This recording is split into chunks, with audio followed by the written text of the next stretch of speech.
लोगों के जीवन में धर्म के महत्व को पहचानने और पहचानते हुए भारत के संविधान 1950 के अनुच्छेद 25 से लेकर 28 के तहत धार्मिक स्वतंत्रता का राइट प्रदान किया गया है, अधिकार प्रदान किया गया है।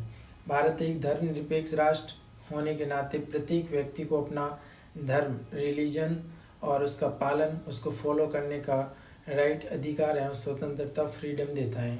धर्म के अधिकार से संबंधित संवैधानिक प्रावधानों के बारे में देखें। Constitutional provision relating to right of religion. अनुच्छेद 25 कहते हैं कि अंतःकरण की और धर्म के अबाध रूप से मानने, उसको आचरण करने, उसका प्रचार करने की स्वतंत्रता प्रदान करता है।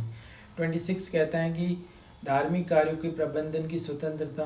अनुच्छेद 27 कहता है किसी विशेष धर्म की अभिवृद्धि के लिए करों के संदाय के संबंध में स्वतंत्रता। 28 कहता है कि कुछ शिक्षा संस्थानों में धार्मिक शिक्षा या धार्मिक उपासना में उपस्थित होने के बारे में स्वतंत्रता की बात करता है।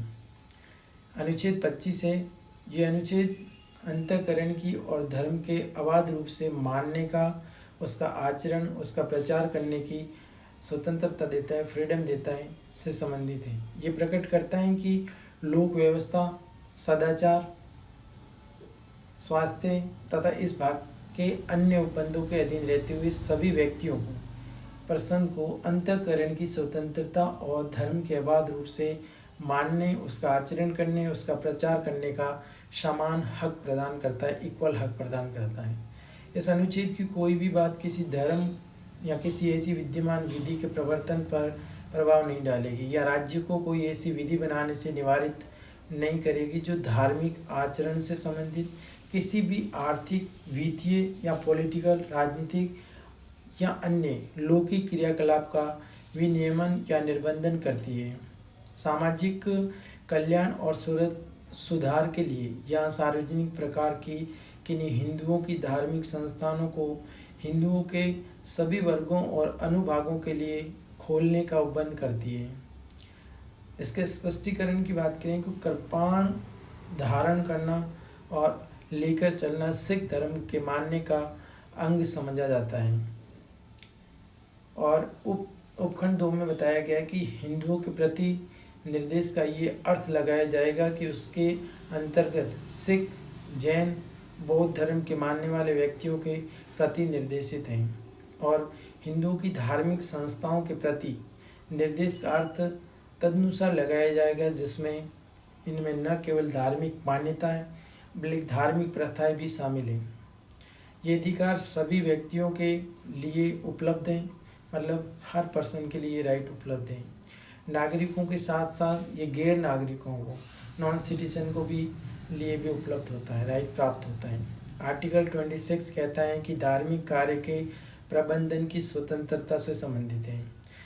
इसमें कहा गया है कि लोक व्यवस्था, सदाचार, स्वास्थ्य के अधीन रहते हुए प्रत्येक धार्मिक संप्रदाय या उसके किसी भी अनुभाग को अधिकार होगा और धार्मिक एवं पूर्त प्रयोजनों के लिए संस्थानों की स्थापना करना, उनका पोषण करना और अपने धर्म विषय कार्यों का प्रबंधन करने का, जंगम और स्थावर संपत्ति के अर्जन का, स्वामित्व का और ऐसी संपत्ति का विधि के अनुसार प्रशासन, एडमिनिस्ट्रेशन करने का यह अनुच्छेद धर्म की सामूहिक स्वतंत्रता की सुरक्षा करता है, सिक्योरिटी देता है। आर्टिकल 26 द्वारा गारंटीकृत अधिकार धार्मिक संप्रदाय या उनके वर्गों जैसे संगठित निकाय का अधिकार है। सुप्रीम कोर्ट ने माना है कि किसी भी धार्मिक संप्रदाय को निम्नलिखित 3 शर्तों को पूरा करना होता है, जिसमें कि उन व्यक्तियों का एक संग्रह होना चाहिए या ग्रुप होना चाहिए जिसके पास विश्वास या सिद्धांत की एक प्रणाली होनी चाहिए जिसे वे अपने आध्यात्मिक कल्याण के लिए अनुकूल मानते हैं। इसका एक साझा संगठन होना चाहिए, ग्रुप होना चाहिए। इसे एक विशिष्ट नाम से नामित किया जाना चाहिए, यानी एक नेम होना चाहिए जिससे उनको पुकारा जाए।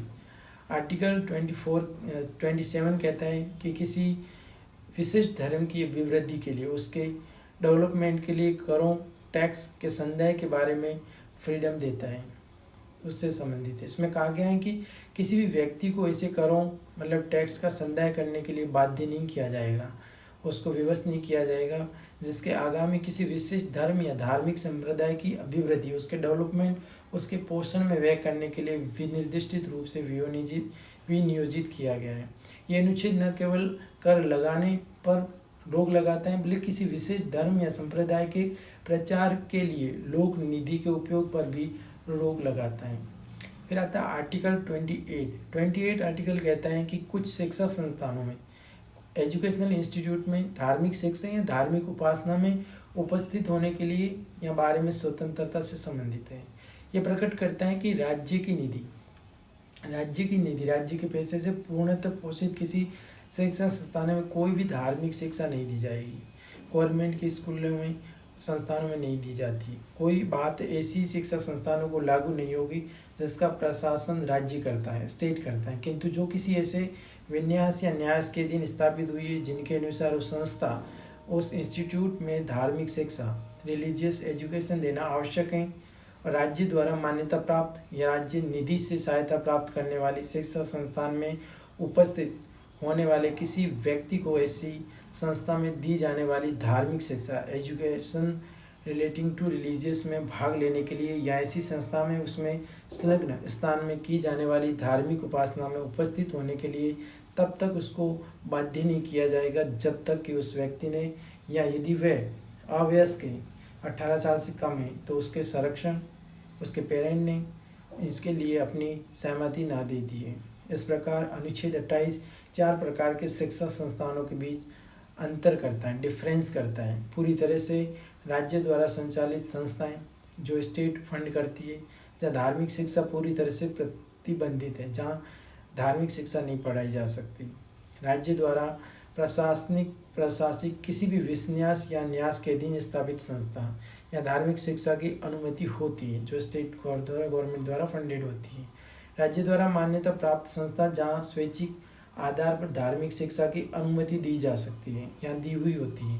राज्य से सहायता प्राप्त करने वाली संस्था जहाँ स्वैच्छिक आधार पर धार्मिक शिक्षा की अनुमति तो होती है।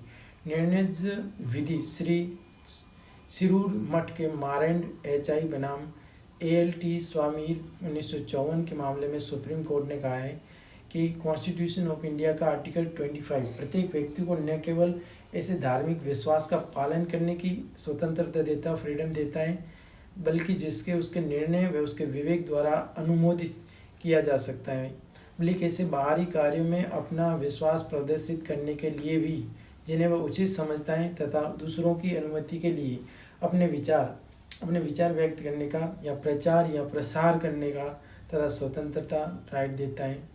राजा बीरा किशोर बनाम ओडिशा राज्य का केस था 1964 का, जिसमें सुप्रीम कोर्ट द्वारा माना गया कि जगन्नाथ मंदिर अधिनियम 1954 केवल सेवा पूजा के लिए धर्मनिरपेक्ष पहलू को विनियमित करता है, इसीलिए ये भारतीय संविधान के आर्टिकल 26 का उल्लंघन नहीं है। आचार्य जगदीश्वर नंद बनाम पुलिस आयुक्त कलकत्ता 1983 का केस है, 1983 का केस है, जिसमें सुप्रीम कोर्ट ने माना है कि आनंद मार्ग एक अलग धर्म नहीं है बल्कि वह एक धार्मिक संप्रदाय है, एक धार्मिक ग्रुप है। आनंद मार्ग एक संप्रदाय की एक आवश्यक धार्मिक प्रथा होती है, कस्टम होता है, सड़कों पर तांडव करना का गठन नहीं करता है। And the performance of tandava on public streets is not an essential practice of Ananda Marga. M Ismail Farooqui बनाम भारत संघ का केस है 1994 का। इसमें सुप्रीम कोर्ट द्वारा कहा गया है कि मस्जिद इस्लाम की अनिवार्य प्रथा नहीं है और एक मुसलमान कहीं भी, यहाँ तक कि खुले में भी नमाज अदा कर सकता है। M Siddiqui D through LRS बनाम महंत सुरेश दास 2019 में सुप्रीम कोर्ट द्वारा जजमेंट दिया गया। कहा गया राज्य के पास संपत्ति हासिल करने की संप्रभु या विशेषाधिकार शक्ति है, जिसे राम मंदिर केस भी कहते हैं। राज्य के पास मस्जिद, चर्च, मंदिर आदि की उपासना स्थलों का अर्जन करने की भी शक्ति है तथा उपासना स्थलों का अर्जन भारतीय संविधान के आर्टिकल 25 और 26 का उल्लंघन नहीं करता है।